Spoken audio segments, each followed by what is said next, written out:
Assalamualaikum warahmatullahi wabarakatuh. Saya Taufik Hidayat, instruktur LKP Puri Komputer pada program otomatisasi tata kelola perkantoran tahun 2020. Saya akan menyampaikan salah satu bahan ajar dari word processing, yaitu dengan menggunakan fitur editing sederhana. Tujuan dari pembelajaran ini, setelah selesai mengikuti pelatihan ini, diharapkan peserta dapat menjelaskan cara menggunakan fitur editing sederhana seperti mengetik huruf, memformat huruf, text alignment dengan baik dan benar sesuai dengan standar operasional prosedur atau SOP. Apa yang kita pelajari? Yang pertama, mengetik huruf, kalimat atau kata. Yang kedua, format tulisan, bagaimana kita merubahnya sebuah format tulisan, ya, dari mulai merubah font, memilih jenis huruf, menandai atau mengubah huruf, ya, menebalkan huruf,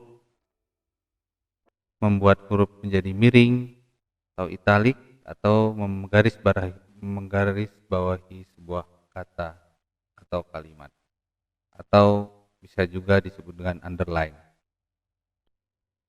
Selanjutnya, kita bisa menggunakan alignment text. Ada 4 alignment text, yaitu alignment center, alignment left, alignment right, alignment justify. Alignment disebut juga dengan perataan. Jadi bahasa Indonesianya mudahnya kita baca saja atau kita sebut saja dengan perataan. Jadi alignment left itu merupakan rata kiri, alignment center merupakan rata tengah, alignment right merupakan rata kanan, dan alignment justify itu merupakan rata kiri kanan. Kesimpulannya, aktivitas pengeditan dapat dilakukan dengan yang pertama mengetik huruf, yang kedua memformat huruf, yang ketiga penjajaran teks atau text alignment. Yang pertama, ketika kita membuka sebuah tampilan Office, kita akan menemukan sebuah pilihan, ya, yang dimana kita bisa melihat ada file-file yang sebelumnya sudah pernah kita buka, ya. Nah, ini tinggal kita pilih. Mungkin beberapa hari yang lalu kita pernah membuka sebuah file. Nah, itu kita pilih saja yang mana, ya, yang sesuai dengan apa yang akan kita buka kembali, ya. Atau kita juga bisa membuat sebuah file baru. Kita tinggal memilihnya dengan pilihan blank document. Atau di sini kita klik new, pilih blank document. Nah, selanjutnya tampilan Microsoft Office khususnya Word 2016 itu seperti ini, ya. Jadi ada pertama di sini ada quick access bar. Quick access bar ini merupakan akses cepat, ya, seperti misalnya save atau new document. Itu kita tidak perlu ke file lagi, tapi kita langsung bisa klik icon-icon yang berada pada quick access bar ini, sehingga kita bisa langsung ke tempat yang kita inginkan, ya. Misalnya print. Nah, kita langsung bisa print tanpa harus masuk ke file dulu. Nah, lalu di sini ada tab menu, ya. Menu-menunya ada file, home, insert, design, layout, reference, mailing, review, view, help, dan seterusnya. Sementara di sini ada Voxit PDF, ini merupakan fitur tambahan. Lalu ada title bar. Nah, ini belum ada secara standar. Title bar ini merupakan defaultnya standar dari Microsoft namanya dokumen 1. Nah, kita bisa menggantinya setelah kita membuka dokumen, kita save dengan nama yang disesuaikan dengan keinginan kita. Lalu ada area dokumen area kerja. Nah, ini yang gambar putih ini sebenarnya merupakan area kerja, merupakan perwakilan dari kertas, ya, kertas yang akan kita gunakan untuk menulis teks, gitu ya. Lalu ada scroll bar, ya, ini vertikal scroll bar. Di vertikal ini kita bisa geser. Kalau di bawah sebenarnya kan ukuran kertas ini masih panjang ke bawah, maka kita bisa menggeser scroll ini untuk melihat yang di bawahnya. Lalu ada preview bar. Preview bar ini untuk tampilan, ya, memperbesar, memperkecil. Di sini ada ukurannya, ukuran tampilan layarnya, sehingga kalau kurang terlihat kita bisa geser slider di sini atau mengklik plus, tanda plus di sini. Lalu ada status bar. Status bar ini menentukan bahwa halaman ini merupakan halaman 1, dan karena belum ada ketikan, belum ada teks ataupun huruf yang ada di area dokumen ini, maka words-nya 0. Nanti kita akan lihat realnya seperti apa. Baik, saya pikir sudah jelas ya, secara umum sudah kita bisa pelajari.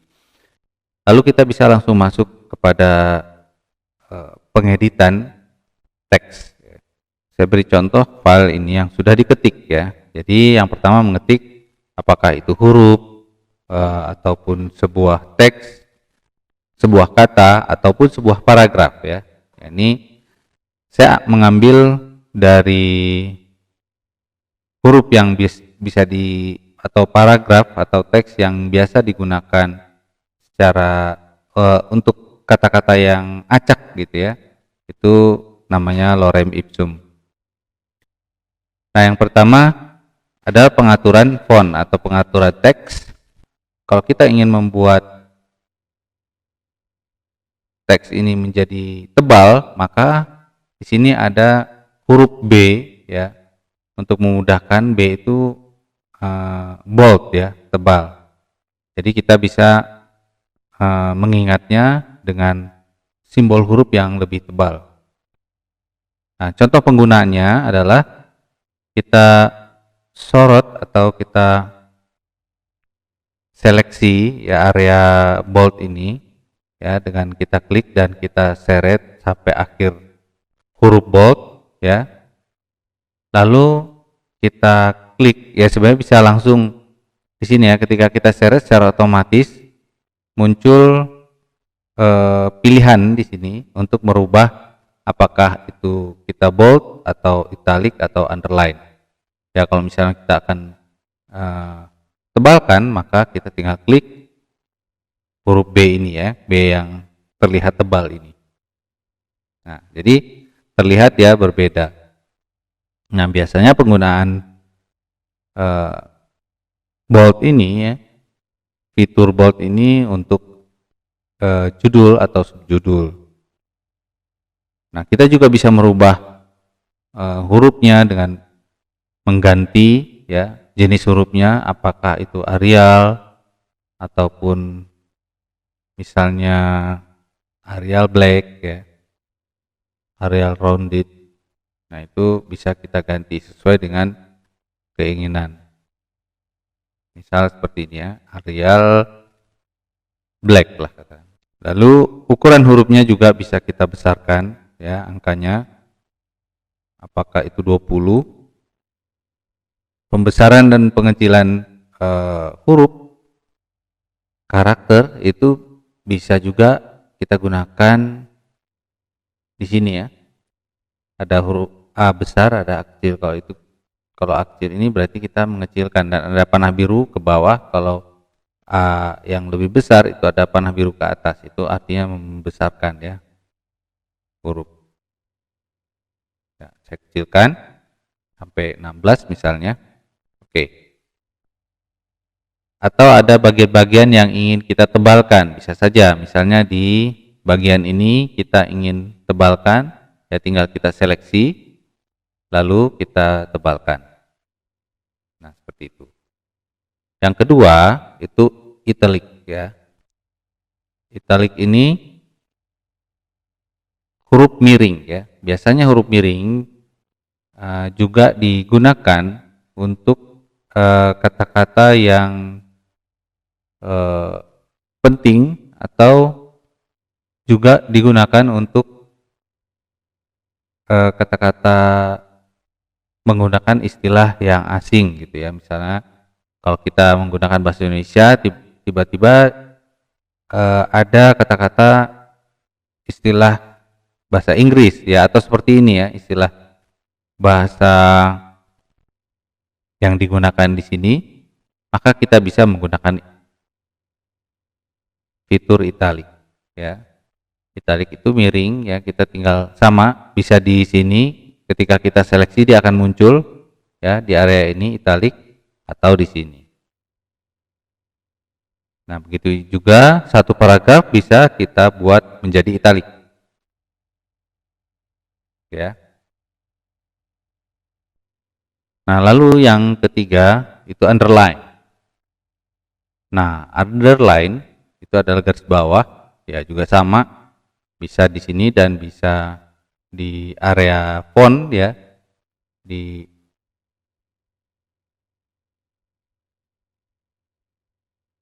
ribbon font itu. Nah, itu underline ya.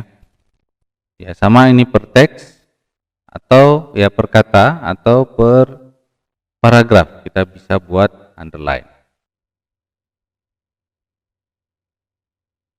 Nah, underline pun ada panah di sini, panah ke bawah.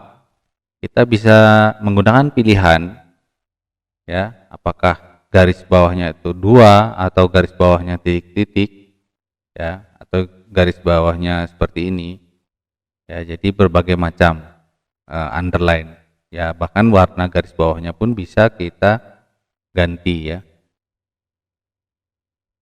Nah, saya gunakan ini lalu kita ganti warnanya ya, seperti ini misalnya. Nah, jadi itu menggunakan underline ya. Selanjutnya ya, ini kita samakan saja ya, ukurannya di 16, fontnya 16, kita di 14, 16. Oke. Ini juga ukurannya sama, kita gunakan 16, bisa langsung ke sebelah sini, kita pilih 16 ukuran fontnya. Nah, lalu saya akan menerangkan tentang paragraf ya, di fungsi paragraf di sini ya.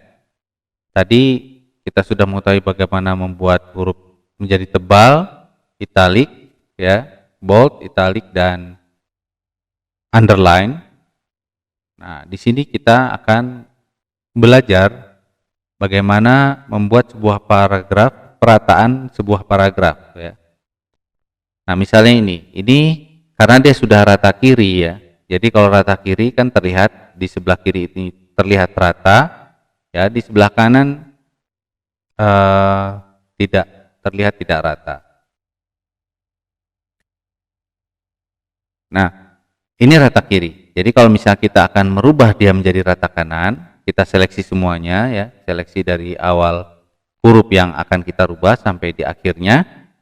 Lalu kita klik yang di sini ada ikon rata sebelah kanan. Kita klik, maka sebelah kanan menjadi rata, sebelah kirinya menjadi tidak rata. Begitu juga sebaliknya. Oke, saya pikir ini cukup jelas. Lalu yang kedua adalah center ya. Center ini artinya dia ratanya rata tengah ya. Jadi semuanya berdasarkan ya dari tengah ya, perataan dari tengah, maka kiri kanannya harus sama. Kalau kiri kanannya sebelah sini agak menjorok ke dalam, maka ini sebelah kanan, maka sebelah kirinya juga harus menjorok ke dalam. Ya, kita bisa lihat seperti ini ya, kita klik rata tengahnya. Nah, maka terlihat rata tengah ya. Nah, yang ketiga, yang keempat ya. Sebenarnya ada 4 kan, karena yang ini rata kiri dan kanan, yang ini rata tengah, yang keempatnya merupakan rata keduanya ya, atau disebut juga dengan justify. Jadi sebelah kiri rata dan sebelah kanan juga rata. Nah, sekarang kita coba meratakan di sebelah kanan juga dan kiri juga gitu ya. Kita klik. Nah, maka akan terlihat jadinya dia inilah tampilan format paragraf dalam bentuk justify ya, menggunakan fitur justify.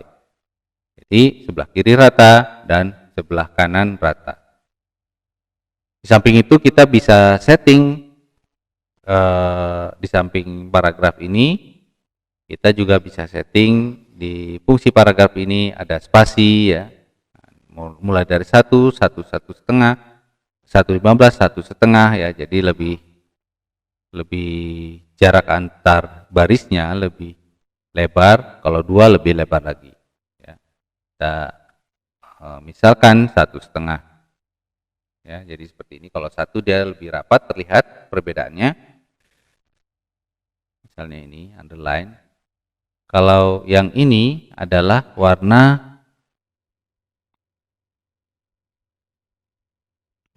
box ya.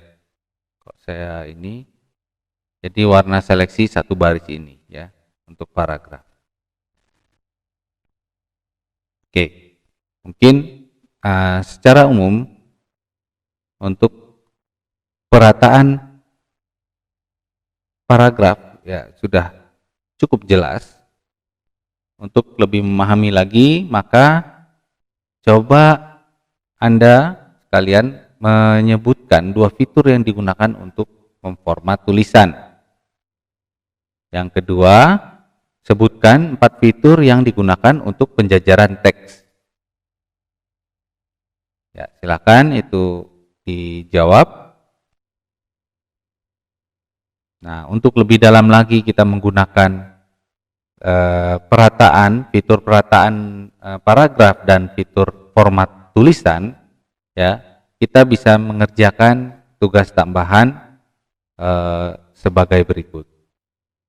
Baiklah, mungkin ini saja yang bisa saya sampaikan hari ini. Pelajaran selanjutnya kita bisa lebih baik lagi. Assalamualaikum warahmatullahi wabarakatuh.